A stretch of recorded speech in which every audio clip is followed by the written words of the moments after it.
The air in the studio was thick with tension. Cameras whirred, lights blazed, and the crowd fell into an anticipatory hush as Jeremy Clarkson leaned forward in his chair, a sly grin forming on his face. Across from him sat Keir Starmer, looking every bit the polished politician, but behind his eyes, there was the faint flicker of unease. No one knew it yet, but what was about to unfold would be one of the most talked about moments in British political television history. Clarkson wasn't here to play nice. He was here to dismantle, to probe, and to expose. It began innocently enough. Clarkson lobbed a question about leadership integrity, the kind Starmer had answered 100 times before. But this time, Clarkson didn't wait for the polished talking points. He cut Starmer off mid-sentence, slamming down a dossier of documents, reports, leaked memos, and public statements that didn't quite align. So, Clarkson said, voice slicing through the silence, which version of Keir Starmer are we meant to believe today?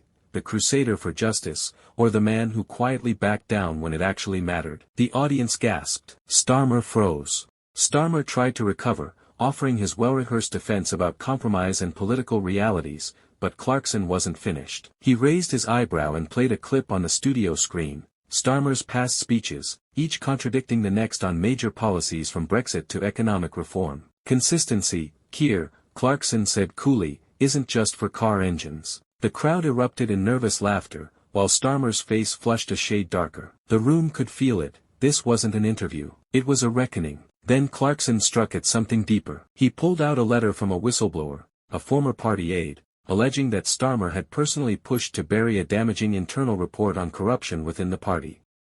Clarkson's tone grew deadly serious. You promised the British people transparency, he said, but your own team says you silenced them. Why should anyone trust you now? The audience went silent. Starmer shifted in his seat, his voice faltering for the first time all night. This was no longer political theater. This was personal.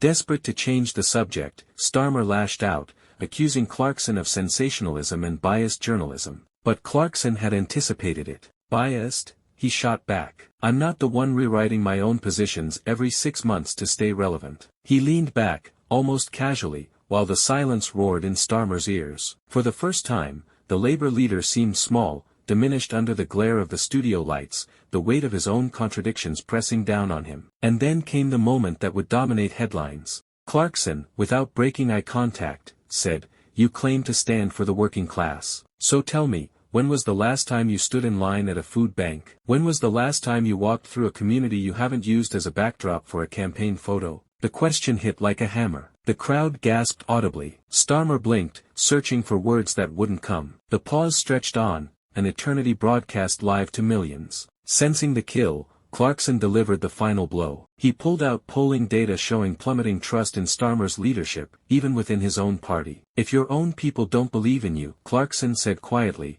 why should the country? Starmer's lips parted, but nothing came out. It was over. The image was seared into everyone's minds. The once confident leader, staring down at the floor, utterly dismantled by a man known more for fast cars than politics. The broadcast ended, but the chaos didn't. Social media exploded within seconds, with clips of the confrontation spreading like wildfire. Commentators called it a career-defining disaster for Starmer, while others praised Clarkson for saying what many had been too afraid to. The clash didn't just rattle the political world, it cracked it open, revealing vulnerabilities Starmer had spent years trying to conceal. And as the studio emptied, Clarkson walked away, smirking, as if he'd just finished a victory lap. But the question lingered long after the cameras shut off. Was this the night the mask finally slipped? And if so, could Keir Starmer ever recover from the most brutal public takedown of his career? Or had Jeremy Clarkson just changed the course of British politics with a single, devastating showdown?